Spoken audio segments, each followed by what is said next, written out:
अहिल्यानगर शहरातील सीना नदी पुलाच्या अर्धवट आणि चुकीच्या कामामुळे पावसाचं पाणी नागरिकांच्या घरात शिरत असून ठेकेदार आणि संबंधित अधिकाऱ्यांकडून नुकसान भरपाई वसूल करावी अशी मागणी खासदार निलेश लंके यांनी केली आहे। अहिल्यानगर शहरातील नगर कल्याण रोडवरील सीना नदी येथील पुलाच्या अर्धवट कामाचा फटका परिसरातील नागरिकांना बसतोय। पुलाच्या मोठ्या भिंतींमुळे पाण्याचा निचरा होत नसून पुराचं पाणी नागरिकांच्या घरात शिरून मोठं नुकसान झालंय। अनेक शेतकऱ्यांच्या शेतात पाणी शिरून पिकांचंही मोठं नुकसान झालंय। शेतकरी आणि नागरिक यामुळे आर्थिक संकटात अडकले। तर या गंभीर प्रकाराला सर्वस्वी संबंधित अधिकारी आणि ठेकेदार हेच जबाबदार असून नागरिकांच्या झालेल्या नुकसानीची भरपाई संबंधितांकडून वसूल करण्याची मागणी खासदार निलेश लंके यांनी केली आहे। नगर कल्याण रोडवरील सीना नदीच्या पुलाच्या कामाची खासदार निलेश लंके यांनी प्रत्यक्ष पाहणी केली। यावेळी त्यांच्यासोबत माजी महापौर अभिषेक कळमकर, माजी नगरसेवक योगीराज गाडे, दत्ता जाधव, विक्रम राठोड, ओम काळे, राहुल घोरपडे, अभिषेक जगताप, चैतन्य ससे यांच्यासह राष्ट्रीय महामार्ग प्राधिकरणाचे अधिकारी, ठेकेदाराचे प्रतिनिधी तसेच स्थानिक नागरिक उपस्थित होते। खासदार लंके यांनी पुलाच्या अर्धवट आणि चुकीच्या कामाबद्दल नाराजी व्यक्त करत अधिकारी आणि ठेकेदार प्रतिनिधीला धारेवर धरलं, तर काम योग्य पद्धतीने होण्याच्या दृष्टीने सूचनाही केल्या। तर याबाबत राष्ट्रीय महामार्ग प्राधिकरणाच्या कार्यकारी अभियंत्यांना खासदार लंके यांनी पत्र दिलंय। सीना नदीवरील पुलाचं काम 21 महिने झाले तरी अर्धवटच आहे। कामाची मुदतही संपून गेली आहे। जुन्या पुलाची स्थिती धोकादायक असून अपघाताची शक्यता वाढत आहे। नव्या पुलाचं काम ठप्प असल्यानं येथे वारंवार वाहतूक कोंडी होतीये। रुग्णवाहिका, शालेय बसेस, मालवाहतूक वाहने यांना मोठा अडथळा निर्माण होतोय। या परिस्थितीमुळे नागरिकांमध्ये तीव्र असंतोष निर्माण झालाय। सध्या सुरू असलेल्या सततच्या पावसामुळे जुन्या पुलावर पाणी भरून नागरिकांच्या जीवितास धोका निर्माण झालाय।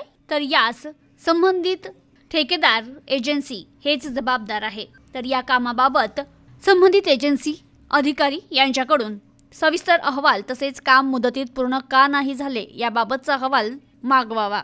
विषय तातडीने मार्गी न लावल्यास संसदेत उपस्थित करून याबाबत उच्चस्तरीय चौकशी आणि जबाबदारांवर कारवाई निश्चित करण्याची मागणी करण्यात येईल असा इशारा लंके यांनी दिलाय।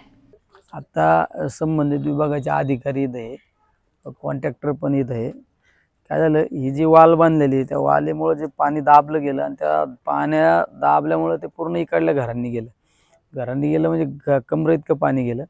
आता मी संबंधित विभागाचे यांचे वरिष्ठ अधिकाऱ्यांशी पण बोललो, त्यांना तात्काळ एक सुपरविजन करून टेक्निकल टीम घेऊन आपल्याला जो पाणी जाण्याचा जो मधला स्कोप आहे तो वाढवता येतो का, त्याच्यात एखादा गाळा वाढवता येतो का ते एक पाहावं लागणार आहे। याची हाईट वाढवण्यासाठी सुद्धा आपल्याला प्रयत्न करावा लागणार आहे, कारण हे जर पूर्ण काम झालं तर परत ते होणं शक्य नाही। त्यामुळं या सगळ्या गोष्टी टेक्निकल गोष्टीची पाहणी करून ते तात्काळ लगेच त्याला उपाययोजना करून त्या पद्धतीचं काम केलं जाईल। आता कॉन्ट्रॅक्टरला पण सूचना केल्या। आता त्यांची तशी वास्तविक पाहिलं तर 21 महिने झाले काम चालू होऊन, त्याची मुदत पण संपली। पण ठीक आहे, आता त्यांना एक शेवटचे चान्स देऊन त्यांना लवकरात लवकर काम करण्याचे त्यांना सूचना त्या ठिकाणी केलेली आहे। आणि मी आता संबंधित एक पत्र पण देतोय, जे जे लोकांचं नुकसान झाले, कुठे पत्र ते आपलं नुकसान झाले, मोहिते साहेब पत्र कुठे ते नुकसान झाले, त्या नुकसानग्रस्तांना त्या ठिकाणी मदत मिळाली पाहिजे।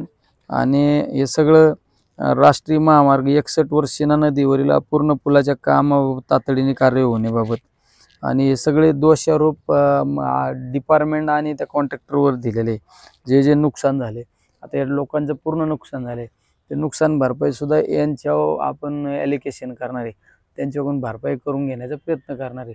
कारण हे यांच्या चुकीमुळे झालं ना, आमच्या लोकांचं दुर्दैव झाले ना लोकांची, मुळे या सूचना केलेल्या आहे। लवकरात लवकर त्यांनी काम चालू करण्याबाबत लगेच त्यांनी त्याची टीम पण आज वाढवलेली आहे। फक्त आता राहिला विषय काही पाणी सप्लाय जाण्याचा जो गाळा वाढवता येतो का त्या बाबतीत एक थोडा विचारात नाही ती टीम सगळी नाही। आता यात राजकारण होतं नाही होतं या गोष्टीत खोलात जाण्यापेक्षा माझ्यासारख्या महत्त्वाची जबाबदारी आहे, रस्त्याचं काम झालं पाहिजे ही सगळ्यात महत्त्वाची भूमिका आहे। शेवट राजकारण केलं नाही केलं ह्या गोष्टीचा आता चर्चा करणं योग्य नाही। जर या गोष्टीची चर्चा करीत राहिले तर लोकांनी दर पावसाला या पुराला सामोरं जायचं का? त्यामुळे हे सगळ्यात महत्त्वाचं आता हे काम करून घेणं अपेक्षित आहे. आता कॉन्ट्रॅक्टरला पण माझ्या व्यवस्थित सांगितलं, त्यांना विनंती केली. अधिकारी बिचारे कार्यक्षम आहे, पण ते ठेकेदार जरा थोडा जाड कातड्याचा असल्यामुळे काम केलं नाही. तर त्यांनी सांगितलं आता करतो म्हणून, नाहीतर त्याला ब्लॅकलिस्ट करण्याची सुद्धा त्यांच्याकडून मी आता लेखी घेत आहे. Bureau report, news today 24, Ahilyanagar. 9 रात्री 9 दिवस उपवासासाठी सर्वोत्तम निवड कॅमल सुपरफाईन साबुदाणा 1 किलो आणि अर्धा किलोच्या पॅकमध्ये उपलब्ध.